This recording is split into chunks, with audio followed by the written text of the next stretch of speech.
बच्चों last turn पर हम लोग ने हाइड्रोजन चैप्टर के अंतर्गत हाइड्रोजन के बारे में पढ़ लिया था और उसके बाद हाइड्रोजन चैप्टर में हाइड्रोजन के जो 3 कंपाउंड थे, water, heavy water and hydrogen peroxide, इन तीनों के बारे में पढ़ लिया था। तो इसके सबसे पहले पढ़ा था हमने हाइड्रोजन परऑक्साइड, उसके बाद पढ़ा वाटर और लास्ट में तीसरा compound heavy water. Heavy water की फिजिकल प्रॉपर्टीज़ क्या होती हैं और उसका क्या क्या विशेषताएं होती हैं, इसके बारे में लास्ट टर्न पर हम लोगों ने डिस्कस कर लिया था। आज उसकी केमिकल प्रॉपर्टीज़ के बारे में हम लोग डिस्कस करते हैं। रासायनिक गुणधर्म, केमिकल प्रॉपर्टीज़ क्या होती हैं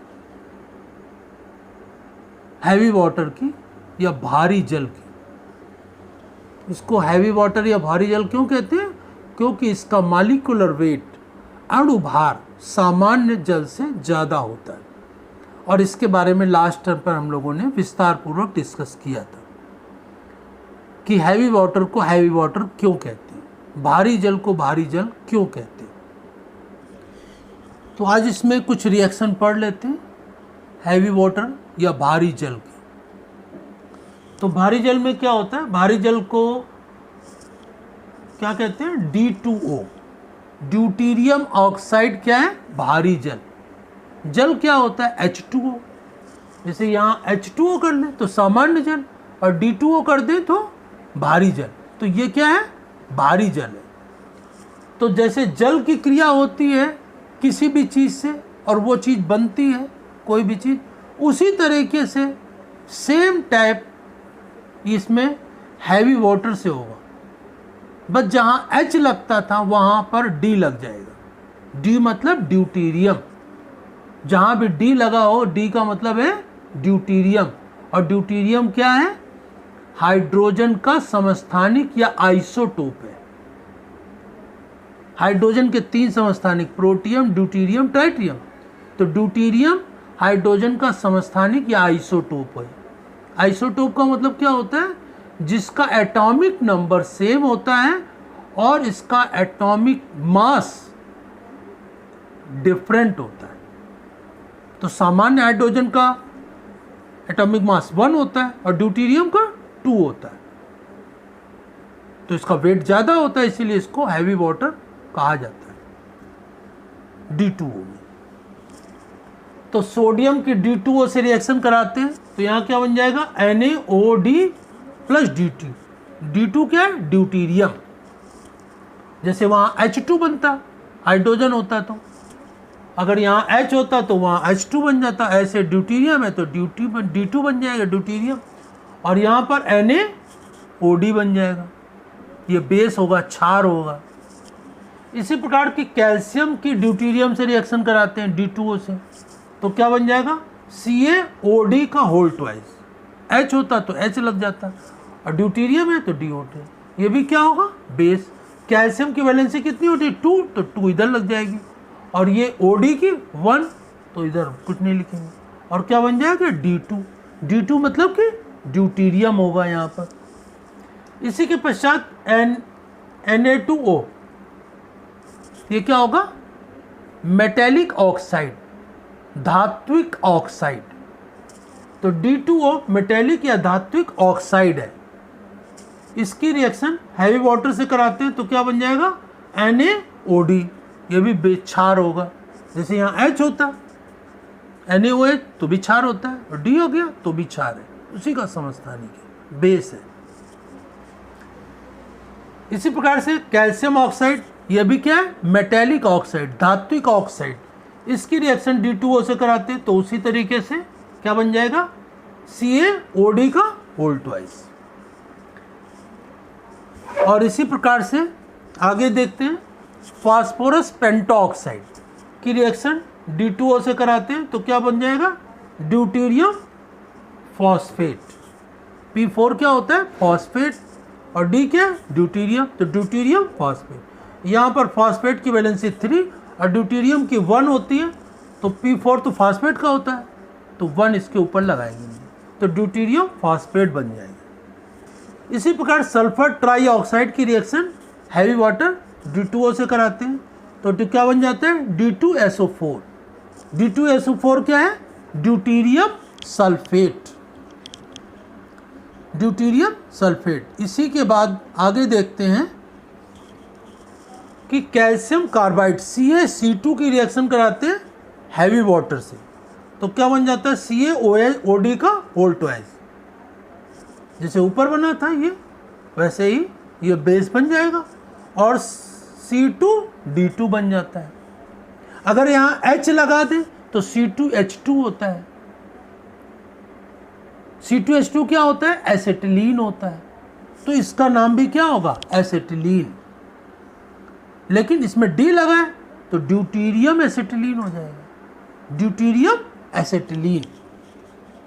इसी प्रकार से जैसे वाटर का अपघटन किया जाता है, उसका तोड़ा जाता है इलेक्ट्रिक के द्वारा, वैसे ये भी ड्यूटेरियम और ऑक्सीजन में टूट जाता है। जैसे जल किसे टूटता है? H और OH में टूट जाता है, H+ और OH- में। लेकिन अगर जो उसको इलेक्ट्रोलिसिस किया जाए, विद्युत अपघटन किया जाए, तो उसमें क्या होता है? हाइड्रोजन और ऑक्सीजन में टूट जाता है। जल का विद्युत अपघटन किया जाता है, जल अपघटन किया जाता है विद्युत अपघटन में, विद्युत अपघटन करने पर वो हाइड्रोजन ऑक्सीजन में टूटता है। इसी प्रकार से D2O ड्यूटेरियम और ऑक्सीजन में टूट जाएगा। जैसे जल टूटता है वैसे इसी प्रकार से आगे देखते हैं NaOH सोडियम हाइड्रोक्साइड की रिएक्शन D2O से कराएंगे तो NaOD बन जाएगा और HOD बन जाएगा। और ये क्या है? CHCl3, ये क्या है? Chloroform, trichloromethane. ट्राइक्लोरोमेथेन की रिएक्शन D2O से कराएंगे तो CdCl2 बन जाएगा और HOD बन जाएगा। तो इस प्रकार से रिएक्शन में जैसे हाइड्रोजन रिएक्शन करता है वैसे ही, मतलब जल में जैसे रिएक्शन होती है वैसे ही हैवी वाटर रिएक्शन करता है। बस जहाँ पर जल से रिएक्शन कराने पे H आता है वहीं यहाँ पर क्या आ जाएगा? D आ जाएगा। बाकी सभी चीज सेम होंगी। अब इसमें पढ़ते हैं कि जो हैवी वाटर होता है उसका यूज़ किस में किया जाता है। हैवी वाटर का यूज़ किया जाता है न्यूक्लियर रिएक्टर में। न्यूक्लियर रिएक्टर या इसको हिंदी में कहते हैं परमाणु संयंत्र, परमाणु भट्टियाँ। न्यूक्लियर रिएक्टर या परमाणु भट्टियाँ, नाभिकीय संयंत्र। ये न्यूक्लियर रिएक्टर या नाभिकीय संयंत्र या परमाणु भट्टी, इनका किसमें उपयोग होता है? विद्युत उत्पादन में, इलेक्ट्रिसिटी को जनरेट करने में इसका उपयोग होता है।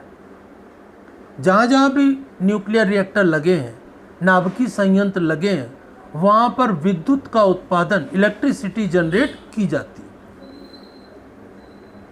और उसमें न्यूक्लियर रिएक्टर में हैवी वाटर क्या करता है?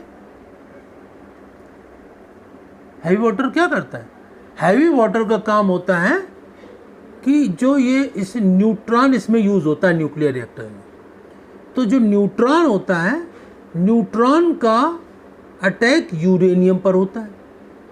तो एक न्यूट्रॉन जब यूरेनियम पर अटैक करता है तो 3 न्यूट्रॉन उत्पन्न होते हैं और ये न्यूट्रॉन तेजी से अटैक करता है। तो हैवी वाटर क्या करता है? इसकी जो मूवमेंट है, इसकी जो गति है, उसको धीमा कर देता है, जिससे कि न्यूट्रॉन यूरेनियम से बहुत धीरे से टकराता है। जब धीमे टकराएगा तो विस्फोट होने का खतरा नहीं रहेगा, क्योंकि अगर तेजी से टकराएगा न्यूट्रॉन यूरेनियम से तो विस्फोट होने का खतरा रहता है, भट्टी का फटने का डर रहता है। और ऐसी कई दुर्घटनाएं हो चुकी हैं। जैसे एक परमाणु भट्टी न्यूक्लियर रिएक्टर अमेरिका में फट चुका है, एक रूस में भी फट चुका है। तो न्यूक्लियर रिएक्टर की भट्टियां असावधानी के कारण फट भी जाती हैं और इससे बहुत अधिक प्रदूषण और बहुत अधिक हानि होती है। तो इसका न्यूक्लियर रिएक्टर में हैवी वाटर न्यूट्रॉन की गति को धीमा करता है, स्लो कर देता है, जिससे कि वो बहुत धीरे से टकराता है और जो रिएक्शन होती है बहुत आराम से धीरे धीरे होती है, कोई उसमें दिक्कत नहीं आती। तो हैवी वाटर का न्यूक्लियर रिएक्टर में यूज़ किया जाता है। इसी प्रकार से ट्रेसर केमिकल रिएक्शन, जो कुछ बहुत रासायनिक क्रियाएं होती हैं, उन रासायनिक अभिक्रिया में कौन किससे रिएक्ट कर रहा है, कौन किसके रिएक्ट नहीं कर रहा है, इसको ट्रेसर उसको पहचानने में हैवी वाटर का यूज़ किया जाता है। और न्यूक्लियर मैग्नेटिक रिजोनेंस स्पेक्ट्रोस्कोपी में भी हैवी वाटर का उपयोग किया जाता है। तो इस प्रकार से हैवी वाटर को भारी जल का उपयोग किस में किया जाता है, नाभिकीय संयंत्र में किया जाता है, न्यूट्रॉन की गति को धीमा करने के लिए, रासायनिक अभिक्रियाओं में कौन किससे रिएक्ट कर रहा है इसको सावधानी पूर्वक उसको आइडेंटिफाई, उसको पहचानने में इसका उपयोग किया जाता है। और जो न्यूक्लियर मतलब नाभिकीय जो मैग्नेटिक रिजोनेंस होते हैं, चुंबकीय अनुनाद होते हैं, उनकी स्पेक्ट्रोस्कोपी करने में भी हैवी वाटर का उपयोग किया जाता है। तो इस प्रकार से हैवी वाटर का उपयोग किस में करते हैं वो मैंने आपको बता दिया। और हैवी वाटर के केमिकल रिएक्शंस क्या होते हैं। तो इस प्रकार से यहाँ पर ये 3 चीज़ें, हाइड्रोजन तो पूरा समाप्त हो गया। हाइड्रोजन के बाद जो 3 कंपाउंड थे, water, heavy water and hydrogen peroxide, ये तीनों हम लोगों ने समझा। अब ये चैप्टर समाप्त हो गया। अब इस चैप्टर में हाइड्रोजन के क्या क्या उपयोग हैं, एडवांटेज हैं, क्या डिसएडवांटेज हैं, इसका क्या लाभ है, क्या हानि है, इसको पढ़ना है। और हाइड्रोजन परऑक्साइड के बारे में लास्ट में इसका कंक्लूजन क्या होता है उसको नेक्स्ट टर्न पर हम लोग डिस्कस करेंगे। अभी आप लोग ये जो केमिकल प्रॉपर्टीज़ को डिस्कस किया है, उसके रिएक्शंस को डिस्कस किया हैवी वाटर को, वो उसको अपना फेयर कॉपी में नोट करेंगे और इसके आगे हम लोग नेक्स्ट टर्न पर आगे इसके डिस्कस करेंगे। धन्यवाद।